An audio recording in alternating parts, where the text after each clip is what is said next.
Jeff Manel of The Hollywood Reporter called this movie one cattle drive you won't want to miss. Roger Ebert of the Chicago Sun-Times said, "There are so many ways this movie could have gone wrong that it's sort of astonishing how many different ways it finds to go right." And of its sequel, David Anson of Newsweek said, "I kept wondering how the filmmakers mustered up the energy to go to work every morning." On this episode of Ruined Childhoods, we determine the fate of City Slickers.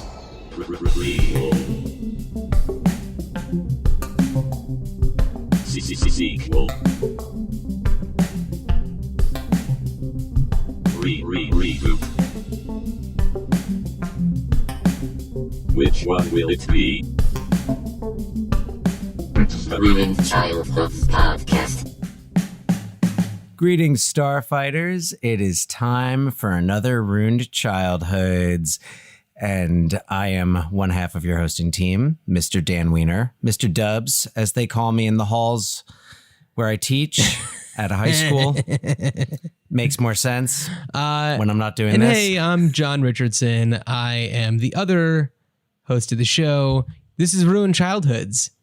It's your favorite source for information and ideas about prequels, sequels, reboots, remakes, reimagining movies, our input. Yes, and to be clear, and our it ideas. is also a celebration of film. No matter what you think of these films, we are just here to talk about the fact that they existed. We are not here to critique them. Because, and Dan, I have a question for you. Because this is not a pop quiz, don't worry.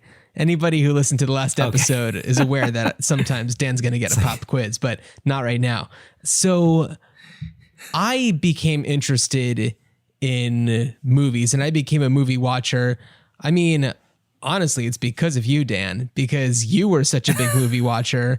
And what else was, I mean, you are 6 years older than I am about. And it's like, I pretty much just had to do whatever you and our brother Scott were doing because I was the youngest of the three and I just had to go around to doing whatever you were doing. So clearly you watched a lot of movies and you not only loves going to movies, but also watching movies at home, recording them off of TV and in watching them later. Like we watch so many movies all the time. And I just want to know what got you interested in movies. I mean, I remember actually when I was very young, going to the movies was scary for a period of time. Like the lights going down, the darkness, the big thing. Well, I remember when we lived in our original family home in Westfield, New Jersey, some, neighbor kids kind of putting ideas in my head that, if you go going to see Star Wars on the big screen is really scary. Like Darth Vader is really scary on the big screen, or E.T. is really sad. So in fact, and our father is more than welcome to send us an email at ruinedchildhoodspod@gmail.com if I'm remembering this incorrectly, but I have a recollection of him taking me to see E.T., and this would have been sometime, I don't know if this was in the original release in 82, or I think they actually re-released it in 83. I was very young and I threw a fit. This is probably why Dad stopped going to the movies. Until the seats started to recline. I hear he really liked the movie Rocket Man. That's what I hear. No, he does. Oh, okay. I haven't spoken to him about it. I'm hoping to see it this upcoming weekend, though. I'm pretty sure Shaft is also coming out, and that might be another story for another time. But I was a big fan of John Singleton's John Singleton's reboot of Shaft. So going back to your interest in movies. Going back to, I know. Little tangent. So I think it just started with probably watching HBO and not being very athletic as a kid, and kind of not really having having a few friends, but not really having the friends that I was getting out of the house to run around and do stuff with. And so I just felt like for watching movies, it was this great escape, and it was all these great things. Like I used to love, one of the things I loved about Star Wars originally, which was probably the first movie I was ever obsessed with, was that all of these things that were so imaginary were so real. And in fact, it's kind of what I think I fell in love with about that is actually part of the reason why I feel like I'm less entranced by movies these days, at least by big blockbusters, the type of the type of movie Star Wars was, and Raiders of the Lost Ark was. They're less thrilling to me because I think they feel less real. Right. It's like everything needs to go to the extreme. We need to spend every penny of the budget. And it's something I've appreciated about a few more recent films that have done that have used more live. We talked about it with Live Free or Die Hard. Yeah, we talked about this in the last episode, I believe, just how a lot of movies are using a lot of practical effects lately. And that definitely puts you into it a little bit more. Like Baby Driver. Yeah. So things like that. I appreciate that tangibility. I mean, it's like how you don't need flashy special effects or editing to make an enthralling car chase scene, because the French Connection did it in 1974. And it's still that's still kind of the one to beat as far as it really defined as far as car chase sequences are. Yeah, it's the benchmark. Yeah. But so I guess it was that making the fantastical tangible. And Dark Crystal, another movie we talked about last time. Dark Crystal was a big part of that as well. And just seeing what could be done in cinema with, and I hadn't really been introduced to live theater yet. That was, that would come a few years later, but it never took the place of film.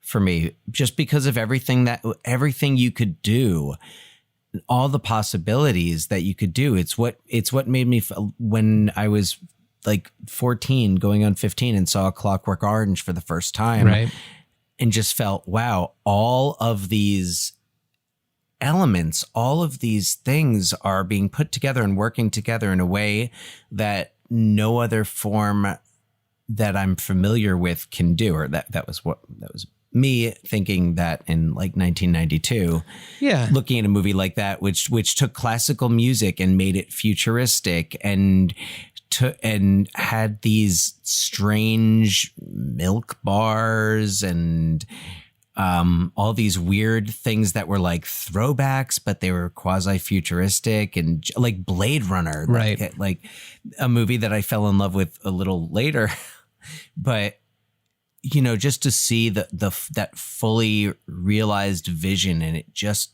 is, it's in front of you and it's real. It's, it's alien. It's like how you can hear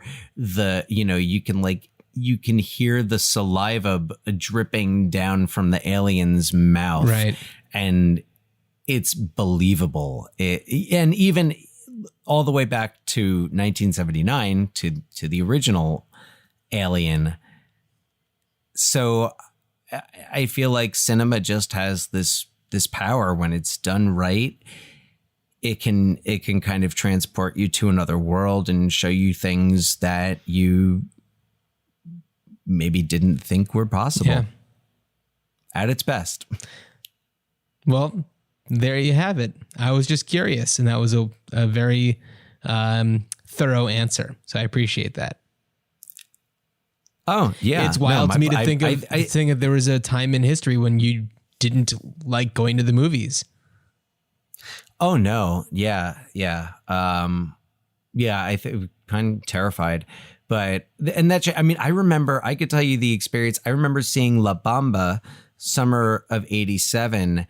And I was so terrified of seeing the plane crash. Right. That when they took off and like they flip a coin and Richie wins the coin toss and it's like, oh, okay, this is going to be the flight. I left the theater. Did you really? Yeah. Huh. Yeah, I did, because there's a scene earlier on where Richie he has this dream where he's like a kid and he sees these two planes collide. Right. And I thought that we were going to see like two planes collide. I didn't know exactly. I knew it was a plane crash. So I thought, I was like, oh, he's having that dream because that's what's going to happen to him. But I remember being I didn't want to be in the theater for that. But so, John, interestingly enough, both your question, the lead up to your question, and my most recent comment about La Bamba bring up a memory that I had today. Okay. And it was a movie going memory, and it really connects to the idea that you as a child really just had to go along with whatever else we were doing or seeing in the movies. And it made me think, and it actually tied back. So yesterday, my daughter, Chloe, graduated preschool yesterday, and very proud of her. We all are. Congratulations, Chloe. And, so at her graduation, we were talking to, another couple that we're friendly with, whose daughters was also graduating. And we asked, what are you doing? And it's funny because they definitely have taken their kid to see movies that, I mean, Chloe has not been to. We took her to the movies once and the projector broke after 5 minutes. Yeah. So yeah, Mary Poppins didn't quite return that day. So we hadn't Chloe hasn't been to a movie at the movie theater at this point, just because of what are we going to take her to? Meanwhile, this other kid, saw Black Panther when it was out. And so the parents were saying, they're like, well, and of course they're being sarcastic. Well, because we're great parents, our daughter really wants to see this one movie. So we decided we would take her. So she's going to see Godzilla. And for a moment, I really hoped, I was like, I hope I don't have a judgy face, because I flashed back to the summer of 1987. Sure. And I flashed back to the afternoon that we all went as a family. Yeah, I'm 4 years old. You were 4 years old, and we went to see Spaceballs. Yeah. And after seeing Spaceballs, I remember we went to McDonald's, and when we were at McDonald's, there were a couple of other kids that you were in nursery school with, and their parents were there.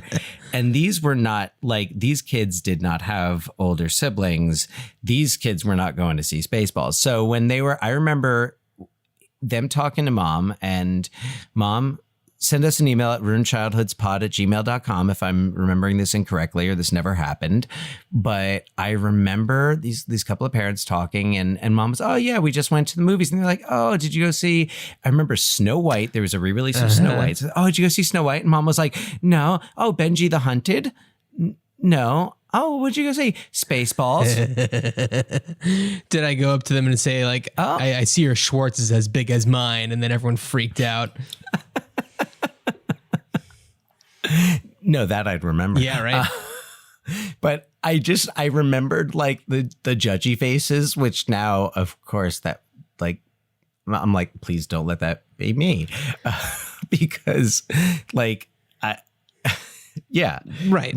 She's not watching Spaceballs anytime soon. No, she wouldn't understand the jokes.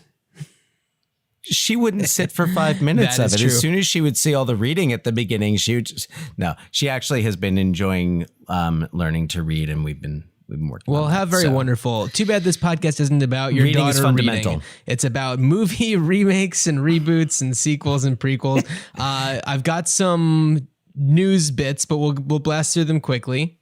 Yeah, I've got some news bits. We might have the same news bits. I don't know. What do you have? They are remaking Scrooged with Kevin Hart. That's one of them. Yep.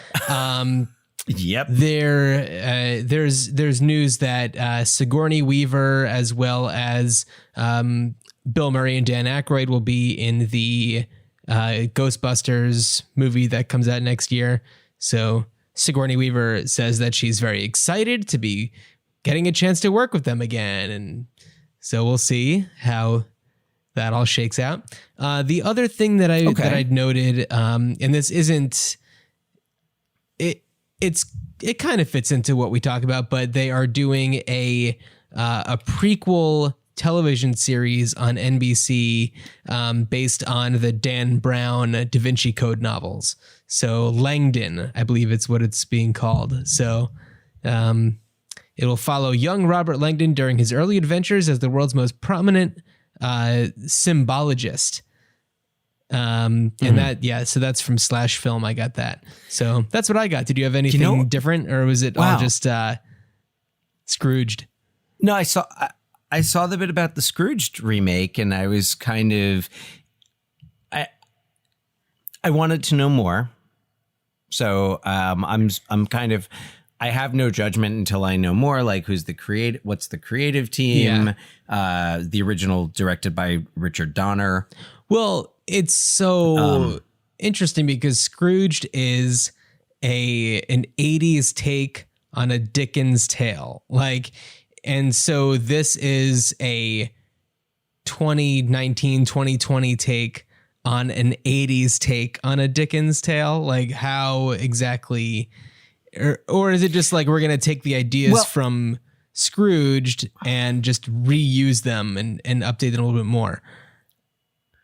Well, I guess the question is it a remake of Scrooged, or is it a new adaptation of A Christmas Carol in the spirit of Scrooged? Like, how similar is it going to be? Is it like Kevin Hart he's an executive who has lost all, emotion and humanity?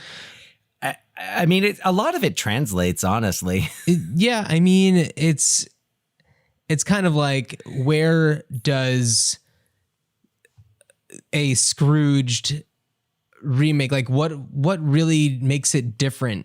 Or is it just a Christmas Carol, like a modern Christmas Carol? Because that's what Scrooge was. Like, what do you really do with it? I'm reading there's an article on Slash Film about it, and there's really nothing about the new one. It's just talking a little bit about the movie Scrooged with Bill Murray. But I guess we'll just have to wait and see. I guess the one, the one context, like real world relevant context that I think it gets tossed around in that conversation is kind of in the political realm. Yeah. Not just saying, there's a lot of politicians who, have started politicians who possibly started on their road, like meaning well and wanting to do right and to represent people, and along the way get lost, much like Frank Cross in Scrooged. He definitely, he has some, he had the father who really had no connection with him, right? And he was in front of the TV the whole time. So, but how do you, I guess, what do you do to readapt it? How similar do you make it in tone? Mm-hmm.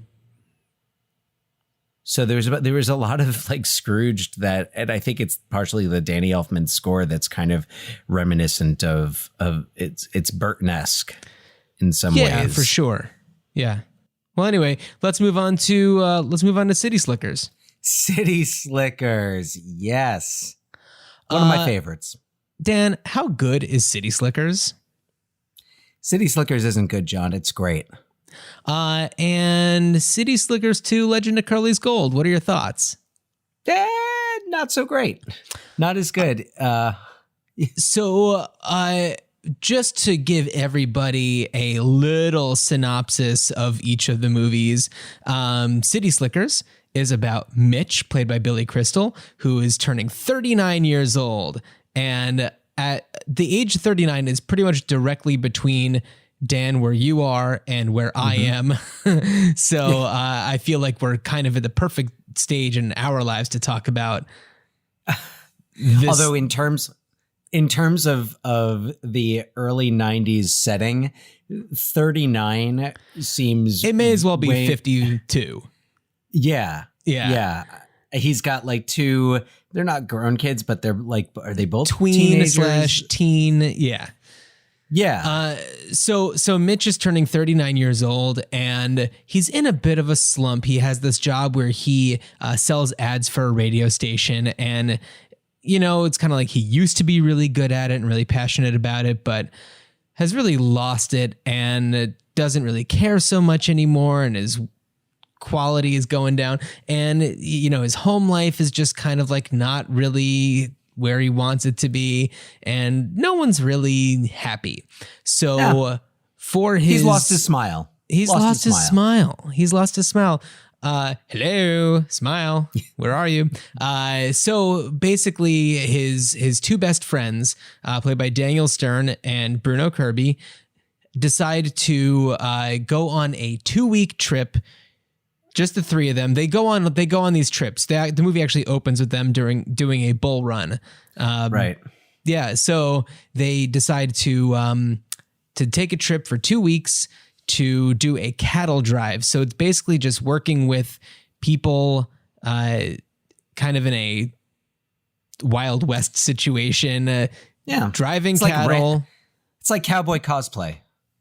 Pretty much. And you have the other people who are there are like essentially Ben and Jerry, but by different names. They're ice cream making brothers. So so it's them. And then we have a father and son dentist team. We have a woman who was supposed to go there with her like girlfriends, but they all bailed. And then it's just her, which is, an interesting development. Is she not going through like what was she not engaged, or it's been some time since I've seen it? The Helen Slater character, right? Right. Yeah. So was it that she was supposed to go with her friends, or that like was she supposed to go with like a boyfriend who cheated on her? Thought it was friends, but I could be wrong. I only just watched it the other day, but I still could have completely gotten that wrong. Not important. She's there by herself. Yeah. She is a single lady and has caught the eye of pretty much everybody else that's there. So they're going to just have this adventure. It's this company that kind of you pay them just to go on a little Wild West adventure on horseback. Well, you pay them to herd cattle for them. Well, you but pay the thing them is, to work for them. Well, this company, what they do is this cattle is there for them to just go back and forth between their like two locations. There's really not much point of it until the end, and we will get to that. So,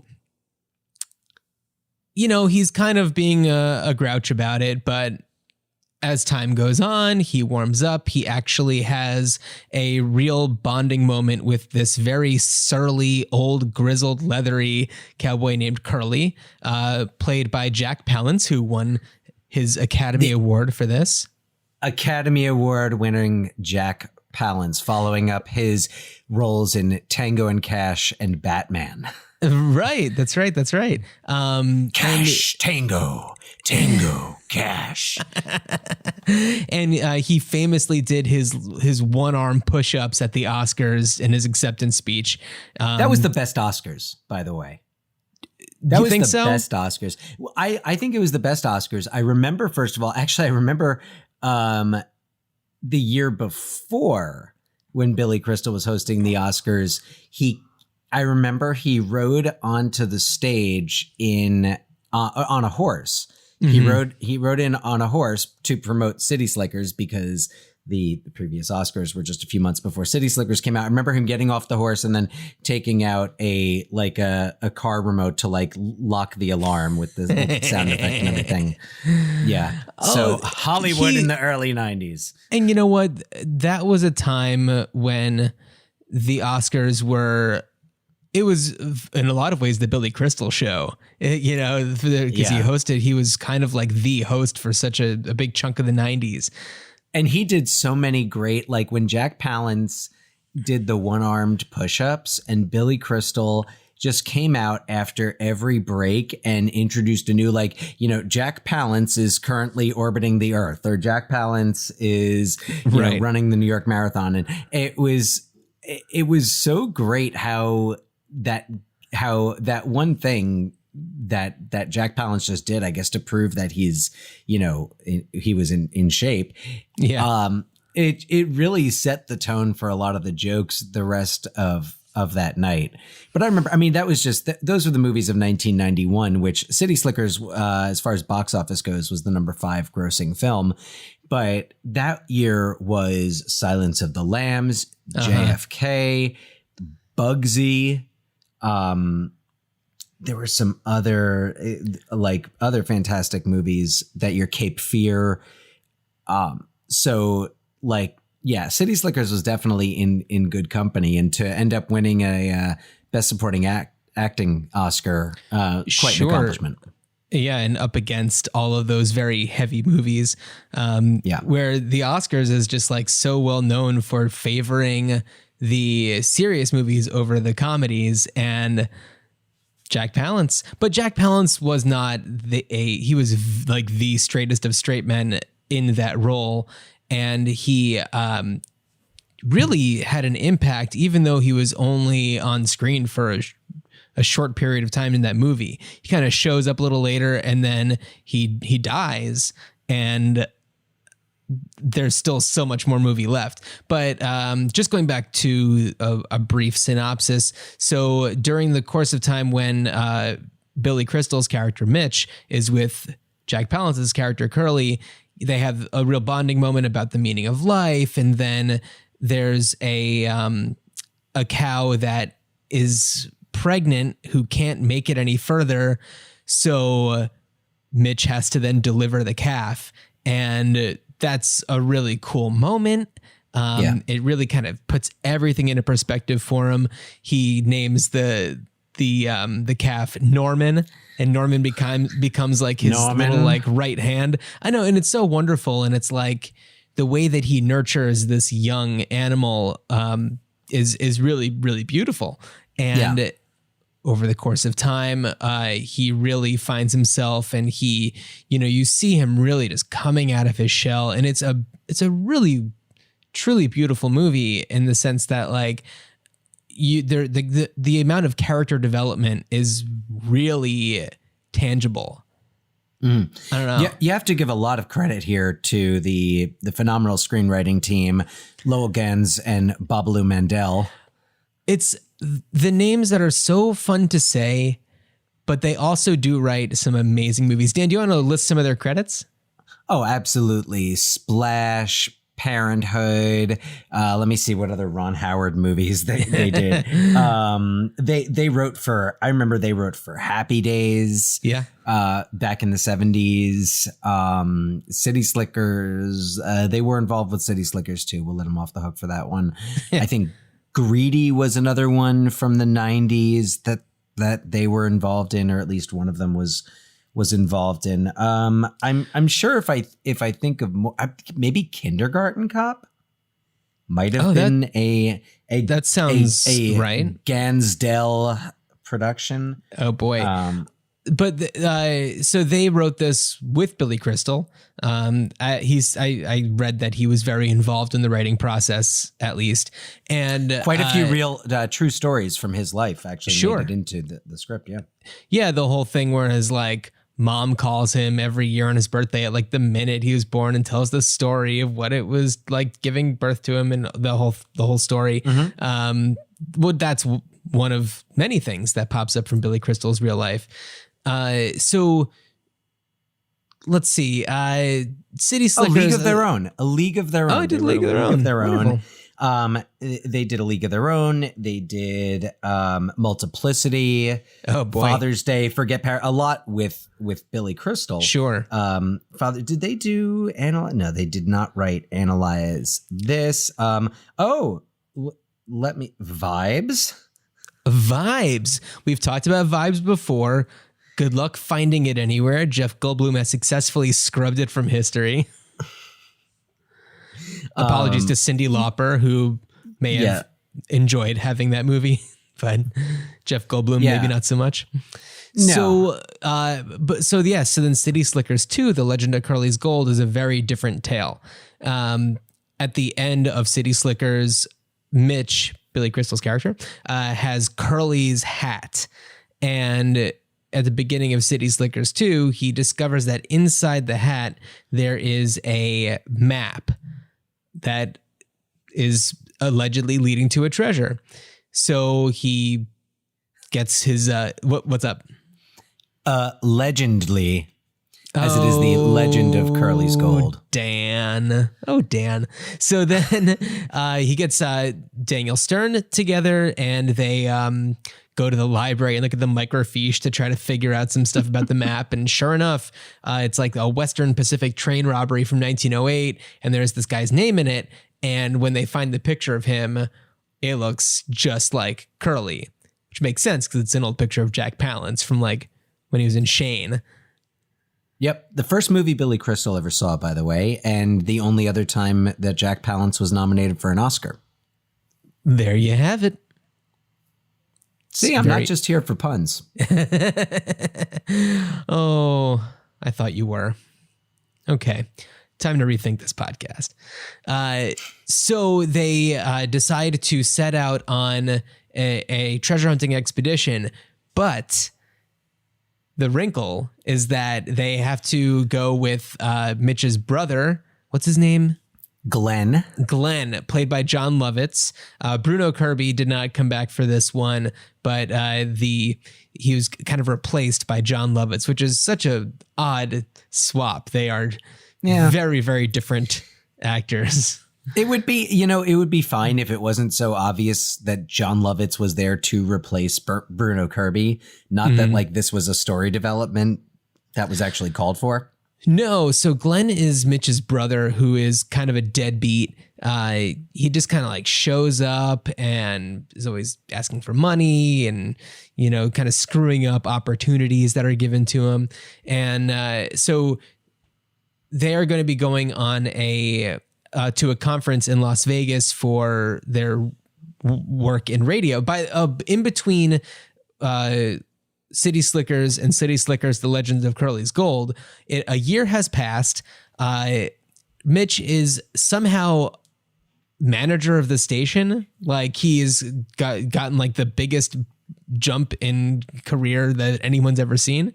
And he has employed Daniel Stern's character, who was fired from the supermarket where he was working because in the first movie, the supermarket where he works is owned by his father-in-law, but he cheats on his wife and impregnates a younger woman. And surely enough, that all goes to hell. So now he is kind of doing a crummy job working at the radio station. So the treasure map happens to be at a point that is about 25 miles north of Vegas. So instead of going to the conference, they just go up north to try to find this buried treasure. And they happen to come across along their way Duke, Curly's twin brother, played by Jack Palance. Because why not? It worked the first time. It should work the second time.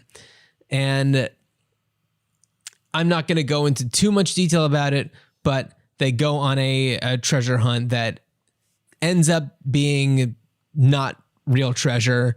And, it's more a story of brothers bonding than finding yourself in middle age. Yeah. Yeah. not as meaningful. I felt that City Slickers 2, The Legend of Curly's Gold, it was kind of like it's kind of like that t-shirt that you get when it's really, when it's new and the colors are really vibrant, and then you wear it and you wash it over and over again, and it's kind of like it's the same t-shirt, but it's like kind of faded and it's just not as good or fresh or as original. City Slickers 2 is that t-shirt after quite a bit of washing. There's something there to enjoy. There's still the charisma of Billy Crystal, the chemistry with Daniel Stern's character, the enjoying Jack Palance and his kind of odd couple chemistry with Billy Crystal, but it's just a big kind of feeling of been there, done that, and been there, done that, and liked it more. Yeah. There's no the Lowell, Ganz, Babaloo, Mandel scripts tend to have a really deft combination of humor and poignancy, emotion, and real life, like, things that Parenthood, especially. Oh yeah. Yeah. Yeah. Well, Parenthood, as far as I'm concerned, as far as like combining like comedy and pathos, it's a masterpiece in that. I would don't disagree. So, I mean, it's just sometimes it's like, oh, now it's time for the sad part, I'm going to skip. But like with Parenthood and with City Slickers, it all blends together. It's not like, okay, now it's time for the serious scene. It just it weaves very naturally. Yeah, well, in City Slickers 2, The Legend of Curly's Gold, it seems to me like there are a lot of moments that are built and kind of written backwards to support a bit. One example would be when they're at the kind of general store getting supplies and everything, and they're talking about what they're doing, and the townies are basically like, well, just don't make sure you watch where you're going to the bathroom because you don't want to get like bit by a rattlesnake on your ass. And sure enough, at a certain point, Daniel Stern's character is about to go take a dump behind a rock. And it's kind of like you see it coming from a mile away. And sure enough, he bends down, yelps, looks back, there's a rattlesnake, and he's kind of he's begging either Mitch or Glenn to suck the poison out of his ass. And what we then discover is that actually he sat on a cactus and he just had a little, yeah. So it's just kind of like, all right, that took up a lot of time to have that bit, and it's really unnecessary. It doesn't really drive anything forward. Go ahead. And just I'm contrasting that with a bit like in the original City Slickers when it's their first morning and Mitch comes out with the coffee grinder. Oh yeah. And he's, he thinks he's all clever. That's one of those where it's like it's a bit, but it just blends. It's natural. It happens organically. What happens as a result of that? So basically, he comes out in the morning. He has a coffee grinder. He's like, "Well, guess what, guys? I've got a special treat for you." And he grinds the coffee beans. That makes all the cattle go crazy, and it tears up their whole campsite. It pisses everyone off, and then Jack Palance and Billy Crystal then have to go on their own to like bring them back. So it's like that is the impetus for getting the two of them alone together. So there's a purpose behind it. It serves a purpose. And yeah, those things were just kind of lost in City Slickers 2, The Legend of Curly's Gold. And I don't know, there's a lot of other things about City Slickers 2 that I don't love, but this is not a podcast about trashing movies. This is a podcast about celebrating the fact that they exist in the first place. The joy of going to see a movie perhaps in the theaters, and just being enraptured by the whimsy of it all. And John and I both have young children, so the joy of going to see a movie in the theaters is a lot more rare nowadays than it used to be. So, oh yeah, I don't know if anyone could really. Oh, I'm sure there's plenty of people who could understand the joy that I feel when it comes to like going to see a movie in a theater, especially like by myself, just to like be there. It's just such a nice sensation. I went to go see, what did I go see? I saw The Long Shot recently, which I liked very much. Oh, I saw that. I liked that as well. And it was a situation where I was by myself and I was sitting in the theater, and then it started playing and going, and I had a moment where I was like, oh no, I hope that it's not so loud that it's going to wake up the kid. And then I was like, oh, wait a second. I'm in a movie theater right now. I've had that experience. Yeah. I've had that experience. Definitely. So Dan. Yeah. What would you do with the City Slickers property if you 6-shooter to your head? What would you do? Oh boy. Yeah. Let's see. So I think that City Slickers, it's different times now. It's different when most 39-year-old men are not, especially those living in New York City, do not have two grown or like tween teen children and like dealing with midlife crisis. I think that the original sets up an opportunity, and this is just fortuitous casting, that in the original City Slickers, Mitch's son is played by a young Jake Gyllenhaal making his film debut. Role. Yeah. Yeah. So I think the idea that, hey, like, we have this actor who's now, pretty well-known, well-respected. Maybe one of the biggest actors out there, biggest stars. Definitely. I mean, and he can, he can definitely handle a lot as far as genre goes. He's run the gamut. So I felt like, well, let's see if Jake Gyllenhaal or that character right now would be in his late, approaching 40. Yep. And maybe that character is going through some, major change, and it might not be the midlife crisis that Mitch goes through at age 39, but it could be, his wife is pregnant and there's a baby on the way, and he's playing Billy Crystal's son. So naturally there's some neurosis involved, and he's stressed out. He's worked up about it, work.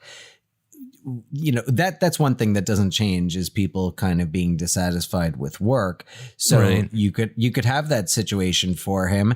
And then on the other end of it, you've kind of got his father, Mitch. And now maybe Mitch is like 70 or early 70s, and maybe he's retiring.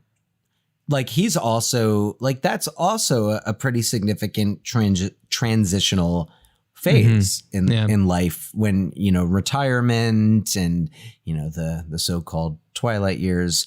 And I think it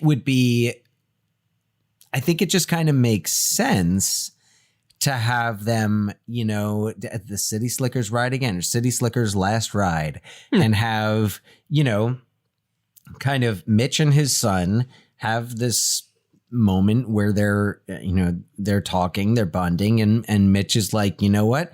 I know what can help. And Jake Gyllenhaal says, what is it? And Mitch goes, one thing. Holds up his finger, cut to, the sweeping plains of wherever there are still sweeping plains in this country. Yeah. So Curly, when telling Mitch that he knows the meaning of life, and what he does, he holds up his index finger and goes, it's the one thing. And it's like, you have to figure it out on your own. So, yeah. But you could have, I think, there's enough time where you could actually have some callbacks to the original without it being, oh, we're repeating the original. Naturally, you're not going to have Curly come back. Jack Palance passed away some time ago. But you could have a similar, I mean, now Mitch is really, the older one. So, but you could have somebody else with that life experience who puts things in perspective.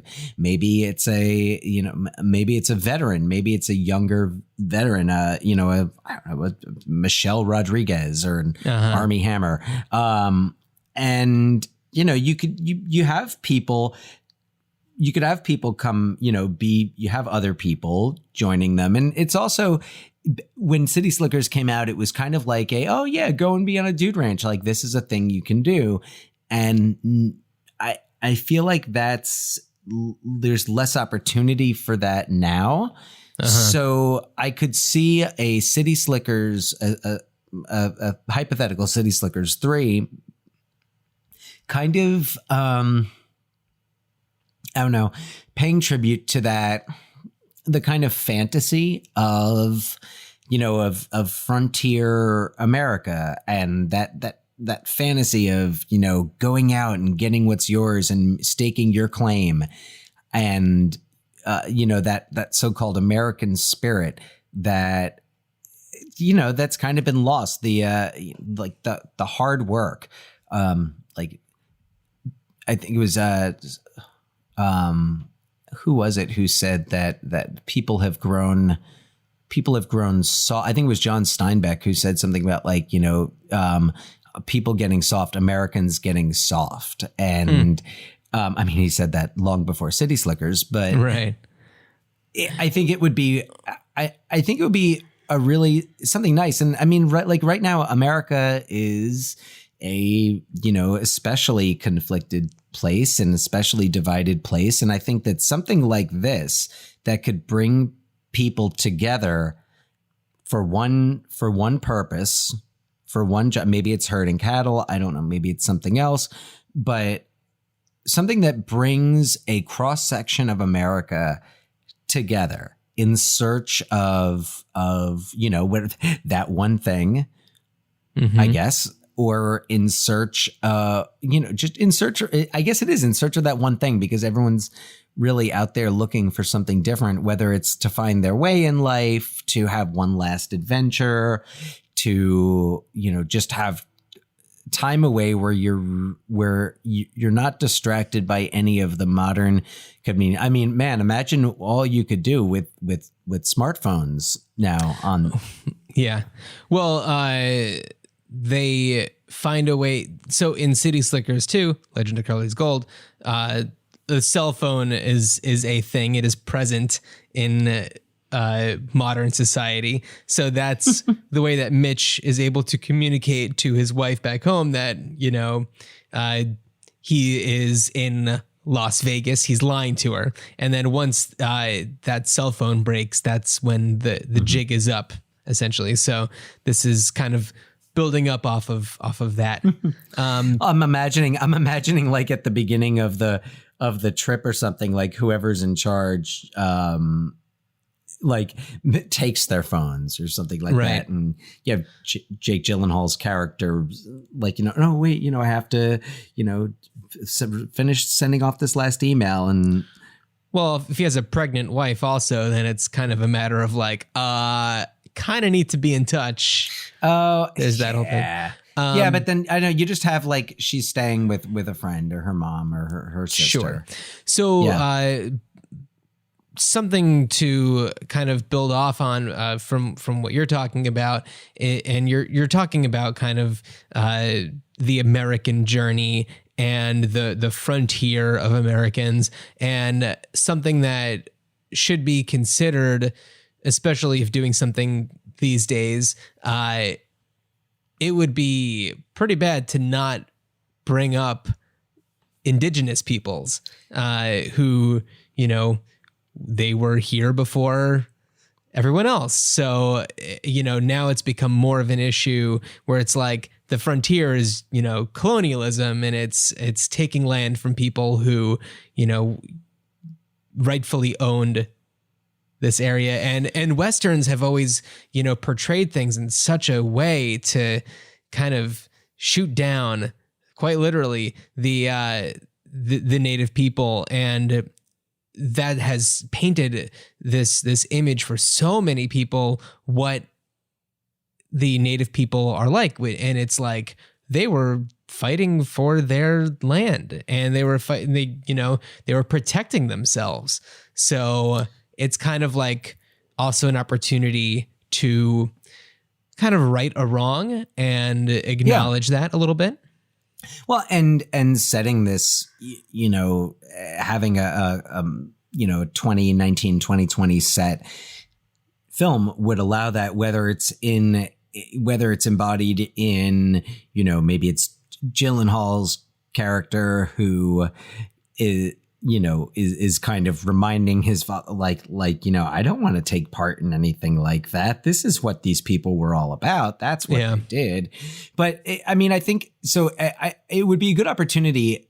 And you could also do this with other characters. I think having, a character of Native American ethnicity and culture would be, could be really interesting, having them along saying for whatever reason, it's like, I want to fulfill this. Like, this is the trail that my family had to walk from our land to the reservation when we were displaced in 1857. Yeah, that'd be pretty fascinating. So, but you could have that discussion where it's, where you have kind of the older school people being like, it's more about the fantasy and the playing. And, then really it sets you up for a response and be like, look, your fantasy was my family's nightmare.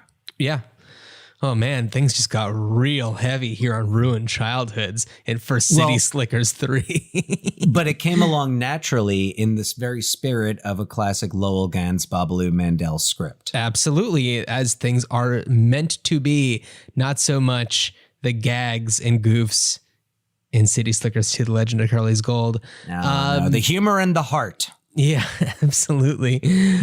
So my thought, unless you have still more to say for your suggestion.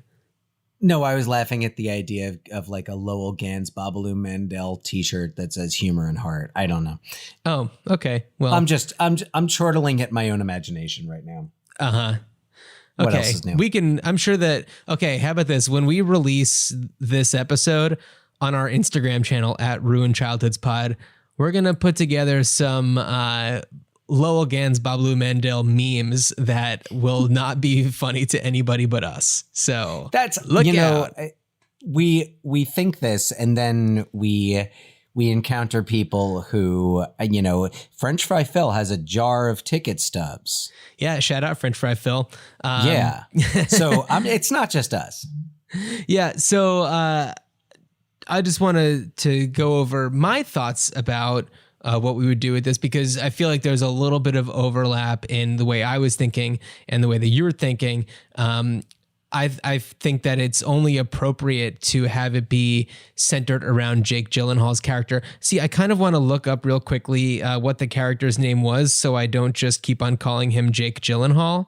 It'd be funny if it was just Jake Gyllenhaal. Yeah, right? He plays Jake. It's like, oh, wonderful. That makes things a little bit easier for me. It's imaginative. Okay, actor. City Slickers, Danny. He played Danny Robbins. Danny Robbins. Yeah.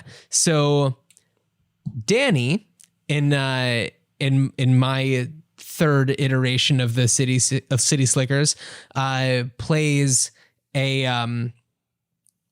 the owner of a health food company. And let me give you a little bit of background to how I came to this. So we talked about in the first City Slickers how Mitch helped give birth to this wonderful calf, Norman.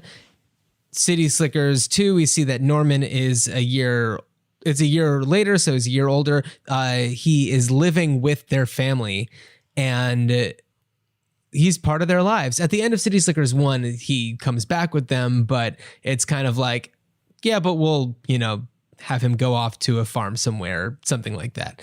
But nope, that's not what they did. So Danny has grown up with this calf. He has learned what it means to be sympathetic and empathetic to animals, and has kind of devoted his life to become a little bit more of an activist. So he has a health food company, but that doesn't really help much with his family life, because it's not a lucrative business. So they're kind of struggling financially, but an opportunity comes along from a company that is a major, like a cheap meat manufacturer. And what comes to mind is like Tyson Foods, who, they bought out, and I should have researched this. I did not. I'm pretty sure that they bought out the company Field Roast, which makes vegan meat analogs, burgers, all sorts of stuff like that, and sausages, and they're really, really good. But then It's good stuff. yeah, and Tyson bought them out, and it was kind of bittersweet, because it's like, well, now they have more money and they can extend their reach and they can be more successful. But now by purchasing their products, it's supporting this larger company that's not so great. And for anybody who doesn't know me personally, I am a bit of an animal rights activist, and I kind of have this connection. So there's going to be this thread throughout my idea for City Slickers 3. But it's definitely a trend now for companies who have been major meat manufacturers or meat sellers to introduce these meat analogs. Like Burger King has the Impossible Whopper now with the Impossible Burger. Del Taco has Beyond Meat, taco meat. So it's a thing, and it's a business decision. And so that's why I thought that it would be appropriate for a company like that to be purchasing Danny's company. And in my story, to celebrate the sale of the company, which is about to take place, they decide to take Danny on a celebratory, like getting to know each other, bonding cattle drive. And of course, Danny is like, oh my God, this is crazy. My dad did this. It was such a big thing for him. Clearly he's having conflicting feelings about what he's doing, but knows that he's doing it for his family. And on this cattle drive, I don't have all the details. I'm not Babaloo or Lowell, just putting that out there. But he kind of figures out more and more and more who he is. He remembers what he cares about. And by the end of the movie, he, frees all of the cattle and cancels the sale. I should also note that at the end of City Slickers, so this company has been, just driving cattle back and forth between these two locations. But what they find out when they finally get to their destination is that the cattle that they've been bringing along is actually being sold off for meat. They're going to the slaughterhouse. And that was not what was advertised. And it's done because it was too good of an offer to pass up. And, it's like I should say Billy Crystal's character, Daniel Stern's character, and Bruno Kirby's character, like they went through really treacherous things, just the three of them, to get this cattle to this other location. And they really went out of their way to save lives, especially the life of Norman, the calf. So when he finds out that they're going to be used for meat, it's a very sad moment. And when I was watching the movie, up until that point, I was like, well, they're going through all of this, and then what's happening with these? And then when they confirm that it's going to be for meat, it's really, really upsetting. So, and then in the City Slickers 2, The Legend of Curly's Gold, there's a moment where they're joyfully eating beef jerky, and Mitch included. So it's kind of like, and this is another reason why City Slickers 2 kind of forgot where it came from, is because it's like, would he really be eating beef jerky? He is, he lives with Norman. Yeah. Like that's like eating your pet. So, well, not just eating your pet, but skinning, curing, salting, like not. Well, that's the thing is they're talking about how beef jerky is made. Like that's what's happening. That's not. That's a cool. I like if the idea is like, he's brought out there by whoever the the head of this big company is, and I don't know who you get to play him, like I don't know, Russell Crowe doing an accent or something, or could be. But you have him saying like, all right, we're going to do this, we're going to do this cattle drive and then we'll sign the papers. We're going to go from like, if it's like, we're going to go from my ranch in Texas to my ranch in Montana. Right. And that's, and my lawyers will be waiting for us there. That's a long way to go. Well, you know what it is? I've been reading Lonesome Dove, and I want to say that's kind of, that's the ride that they're going to do. I'm planning on reading it, like committing myself to it this summer. Okay. But, I don't know. They're going to go from Texas to like Arkansas. Okay. Like South Texas to Arkansas, whatever it is. It's we'll go from my ranch here to my ranch there, and the lawyers will be waiting with all the papers. Yeah. And I'm just imagining that scene at the end where all the nicely dressed lawyers are waiting there at the table, and then everyone comes in a mess, and there's Danny. Here's another idea. So at the end of City Slickers 2, The Legend of Curly's Gold, so it has been revealed that the treasure map is kind of a hoax, and it was just Curly's idea for bringing in new customers, like a new adventure for them.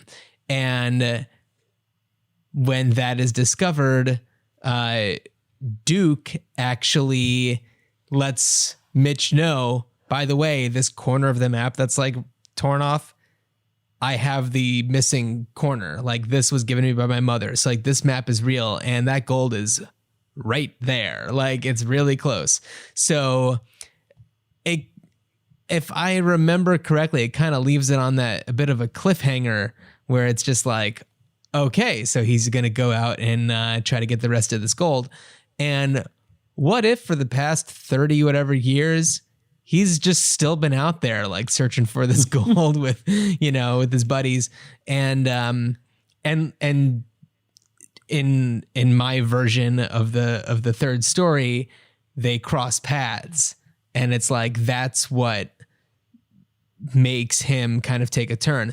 And also it kind of reflects City Slickers 2, The Legend of Curly's Gold, and also City Slickers 1 at the same time, because in the first City Slickers movie it's all about finding yourself and really coming out of your shell in coming into middle age. And then in City Slickers 2, Legend of Curly's Gold, it's pretty much about greed.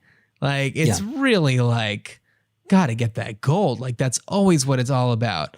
And it's kind of annoying to think about, but you blend those two things together where it's like the greed is kind of taking over the, finding who you really are, and then kind of switching that at some point. Like maybe he runs into his grizzled old Jewish father out in the middle of nowhere, and he's just like, if I could do it all again, I would have, forgotten about the map and left the gold. It's just going to be Billy Crystal in the Miracle Max outfit from Princess Bride. Oh my God, that's wonderful.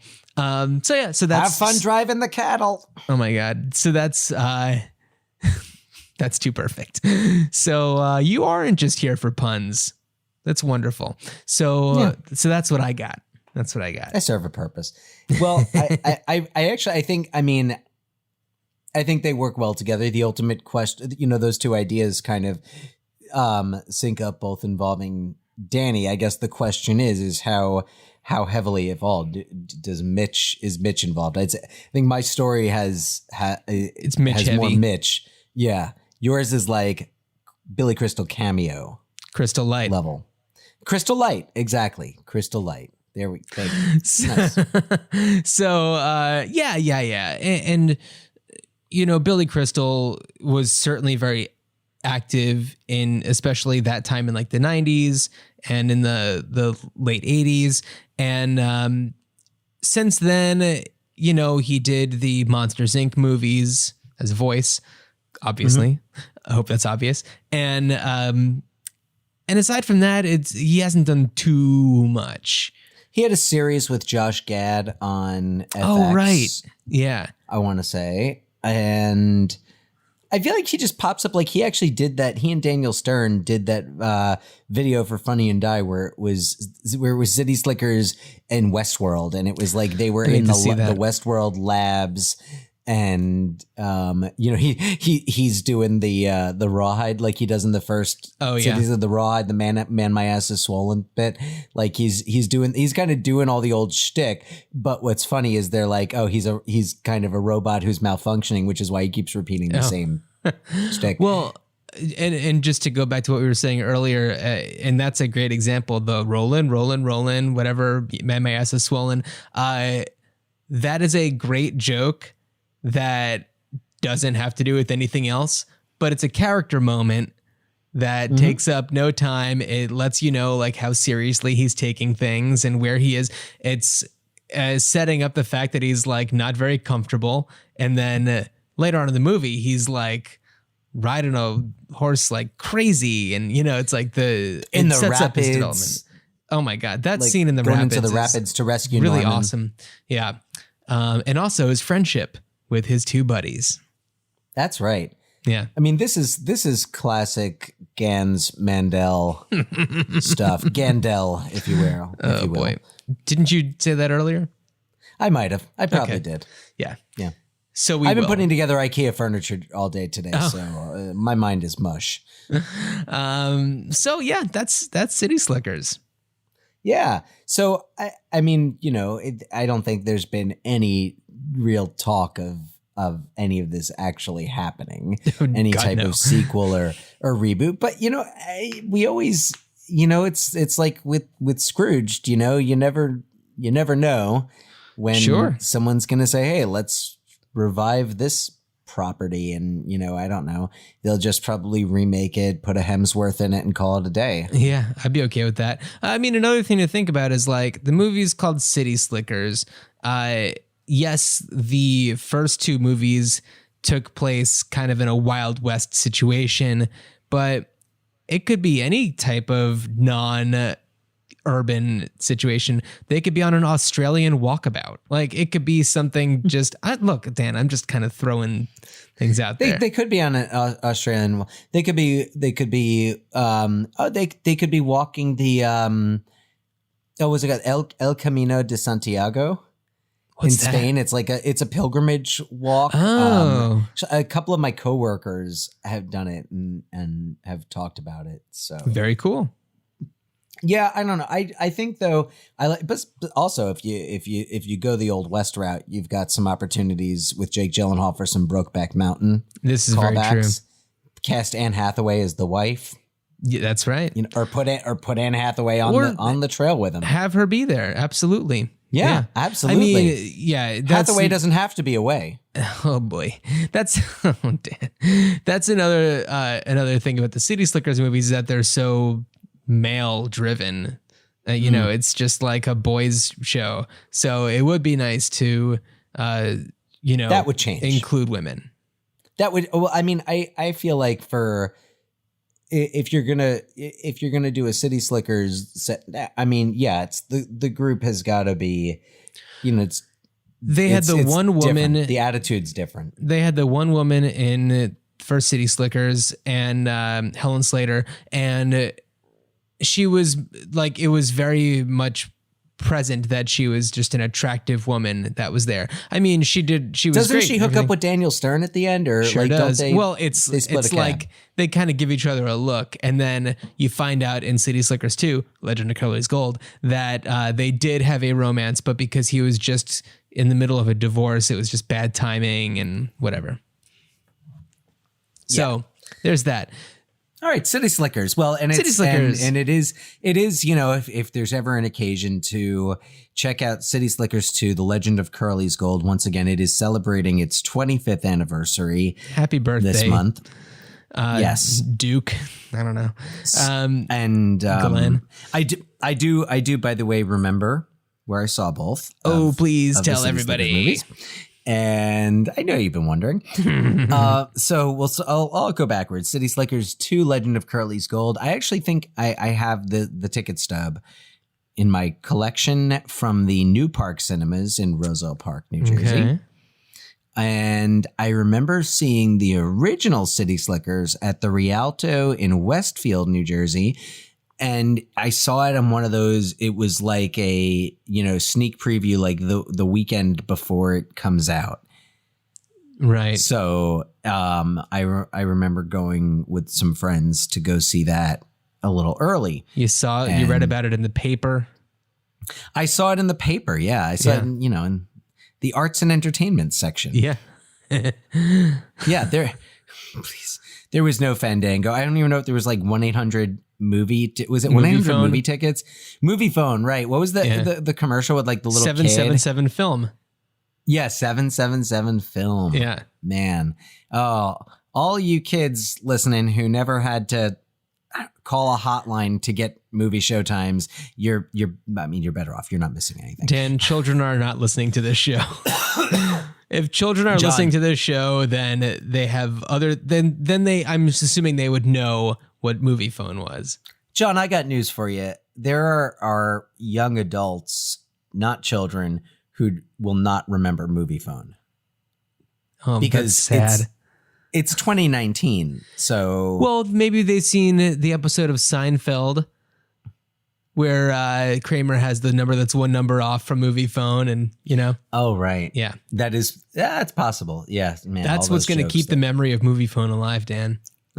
So another thing that we're doing this month, aside from having our movies that came out in June in the past, we are recasting the main roles in June Squibb movies. You all know June Squibb. She's wonderful. She's been in a lot of things. You probably haven't noticed her so much, with the exception probably of Nebraska, where she was nominated for an Academy Award and was quite excellent. But she pops up in a ton of stuff.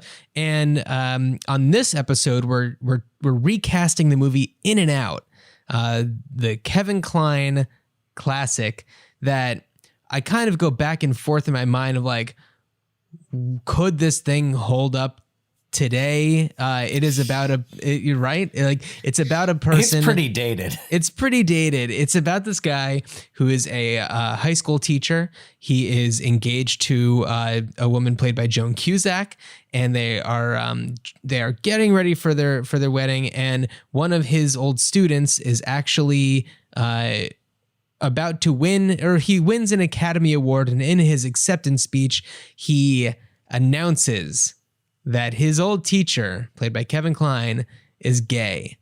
And that is news to everybody. And including Kevin Kline. And it's a kind of story of discovery and identity. And we are not here to talk about what we would do differently with it. We are here to simply just recast the movie. Probably not have everyone not know how to interact with him once they find out he's gay. Absolutely. Like Bob Newhart, as funny as some of it is, and Bob Newhart's so good in that movie. Yeah. But still, we didn't recast that role, did we? No, we didn't talk about that one. The roles that I have are Kevin Kline's character, Matt Dillon's character, his former student. There is Joan Cusack's character, the fiance, and there is a news reporter who comes to town.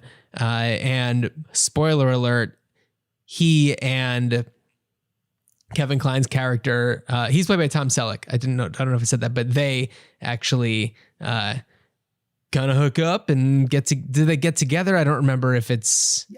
I think Selleck doesn't have his mustache in this one either. Does he not?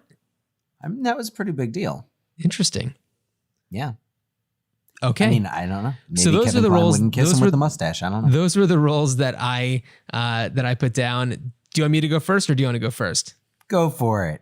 Go for it. All right. So in the Kevin Kline role, I think that I would really enjoy seeing David Tennant. You know, from Doctor Who, from season 1 of Jessica Jones. He's on Good Omens on Amazon. He's delightful. I feel like he can pull off the kind of physicality of that type of character. He's a very likable presence. And I think he'd be really good for that. For the Matt Dillon character, the former student who wins the Academy Award, I'm going Donald Glover for that one. Who doesn't love Donald Glover, aka Childish Gambino? He's fantastic, and any opportunity that I could see him in doing something like this would be great. I mean, his background is in comedy. I mean, it could be argued that Atlanta is a somewhat comedic show, but his roots are in like sketch comedy. Oh, he used to do. He went to Marist College actually, and was did improv with one of the guys who I did sketch and improv with. Yeah. Okay. And and you know, right around the time I think his big break was Community. Yeah. Right? Mm-hmm. Donald Glover. Yeah, he was in a sketch group called Derek, and they did a movie called Mystery Team. Mystery Team. Yeah, which is fun. And then he was on Community, and it's kind of like, oh hey, this guy's amazing. And then of course now he's like Childish Gambino. Super talented. Yeah. For the Joan Cusack role, I'm going for it. Jen Robertson, who plays Jocelyn Shit on Schitt's Creek. The Joan Cusack's character, what she's doing in and Out is so phenomenal. And she was nominated for an Academy Award. Oh my God. She's trying to just move ahead and plan this wedding. And she's like in denial about the whole thing that's going on. And you can just see it in her eyes that so much is going on in her head. And she's just like about to explode. And Joan Cusack, you're wonderful. And Jen Robertson, especially, and I direct people especially to the show Schitt's Creek. Please watch it if you haven't. Her character is very similar to that, where it's somebody who is trying to always be polite, and she's trying to say all the nice, right things, but inside, you know that she's screaming. And there are moments when she kind of just like blows a fuse and then kind of reins it back in. And she is amazing. And then in the Tom Selleck role, I'm going to put Michael Shannon in there. I love Michael Shannon. Why not? I love Michael Shannon. I think he's wonderful. I've talked about this before on this podcast. He's just good fun. And I don't know. I think that he would play that role pretty well. I would love to see Michael Shannon in a comedy. I'm trying to remember. Has he done comedy? I don't know. I've seen Other him than Groundhog Day. Right. Yeah, that's true. I've seen him in like real life doing, actually just like being a super funny person. So I would absolutely love to see him doing comedy. I know that doesn't, being a funny person doesn't mean that you can be a comedy actor, but I don't know. Being a great actor means you can probably be a good comedy actor. Yeah, and you know what? He's been doing it long enough. I'm just going to look at his credits and see if there's anything that even comes close to being comedy. I mean, all I'm thinking of is the dark, like Revolutionary Road, Shape of Water. Yeah, I'm Superman. Man of Steel. Man of Steel. Nocturnal Animals. Oh, well, actually, have you seen Elvis and Nixon? He plays Elvis. I haven't, but I did want to see it. Who plays Nixon in that?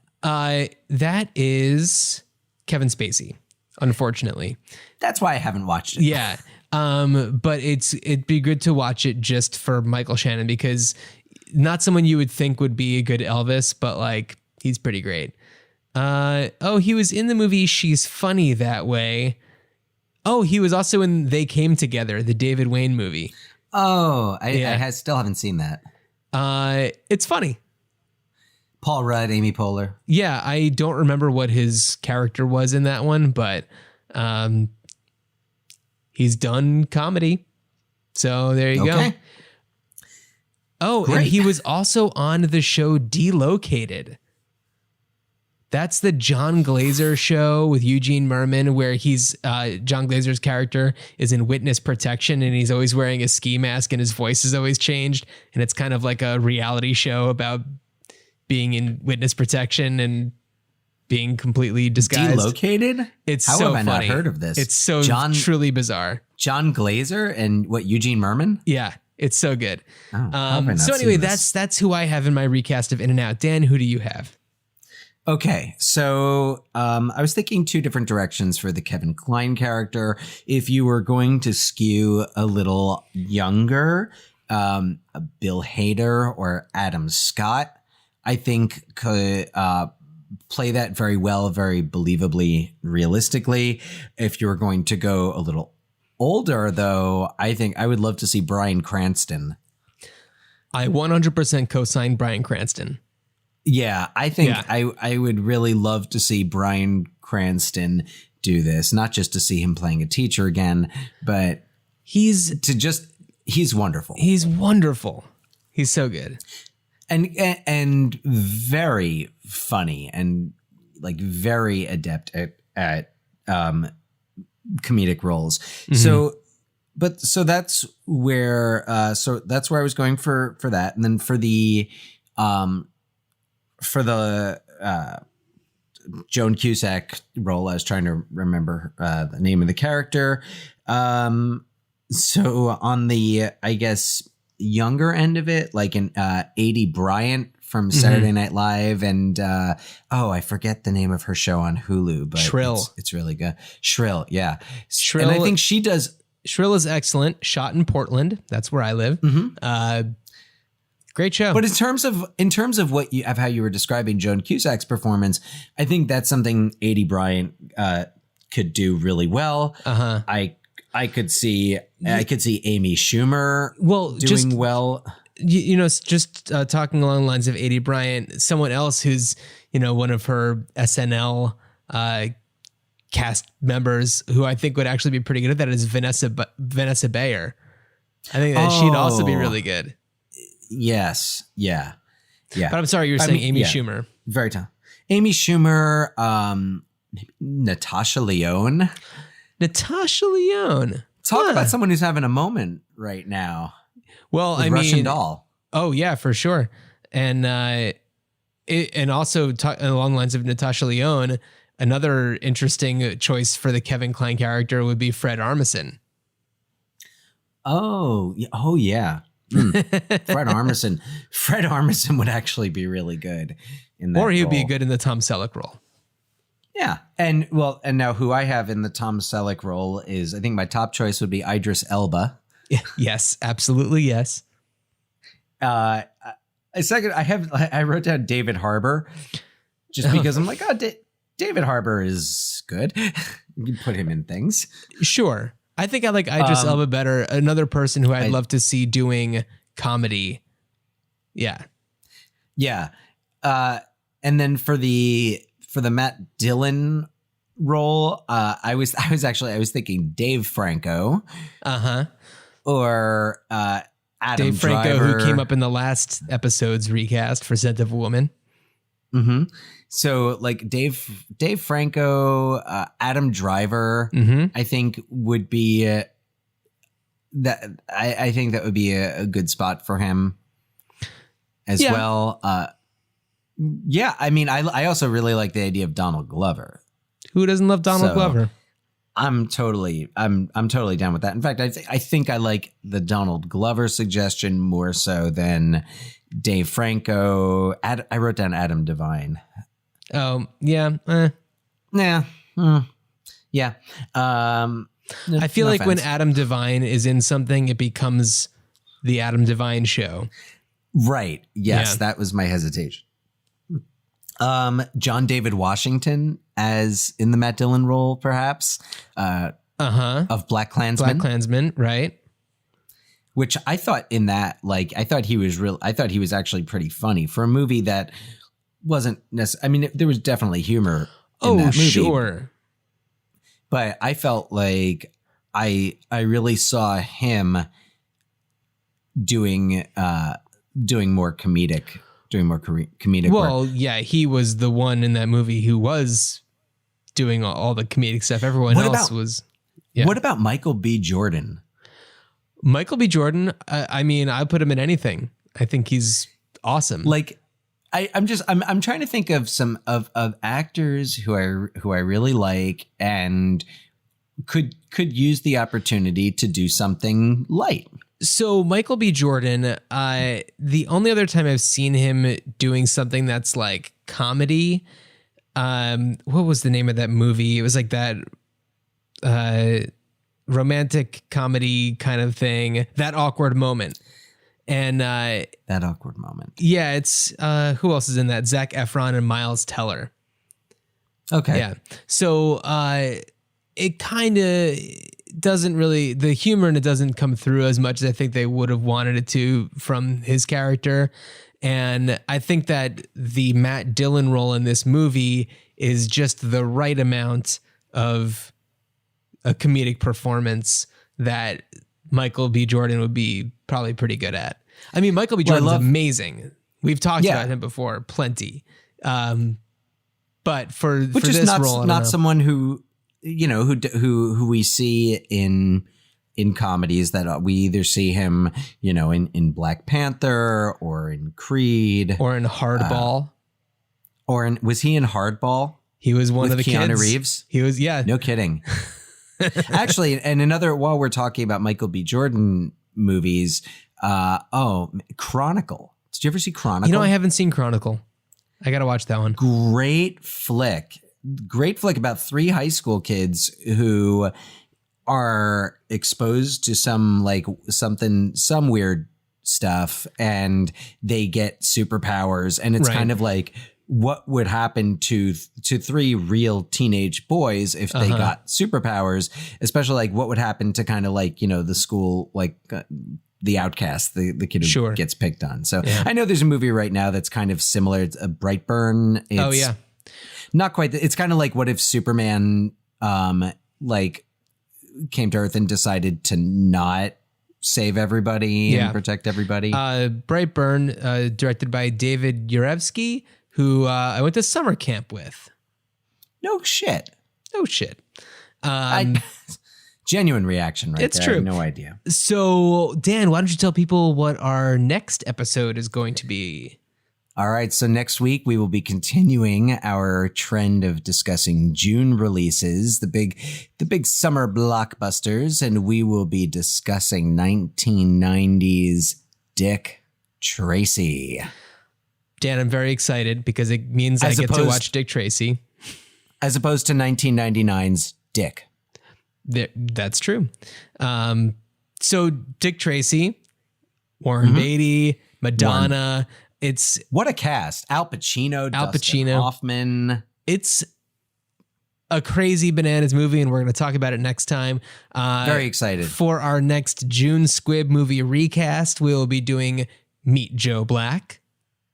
Yes, I will be recasting the cars that Brad Pitt bounces off. And also we're probably going to be doing our recast based off of the trailer and any clips we can find online without having to actually watch the movie.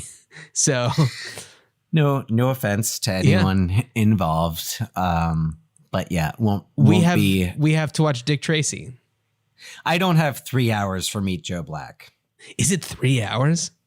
It is like, I remember it being like a 3-hour extravaganza of like Anthony Hopkins, Brad Pitt, and Claire Forlani. Well, those are the people we're going to recast and not watch 3 hours of them. If anybody has anything they want to add to the discussion, email us, ruinchildhoodspod@gmail.com. You're welcome to also send like a voice memo clip. We'll play it on the show. or follow us at Ruined Childhoods Pod on Instagram. Like I said, we're going to have some Lowell, Ganz, and Babaloo Mandel memes that I have committed to making. And anything else you want to add, Dan? No, we have said all there is to say on the topic. I look forward to talking about Dick Tracy with you. And that's all I have to say about that, to quote the great Forrest Gump. All right. Good journey, Dan. Good journey, John.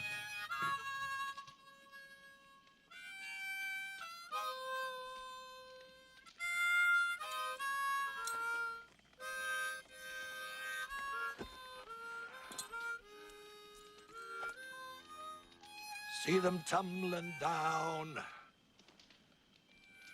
pledging their love to the ground.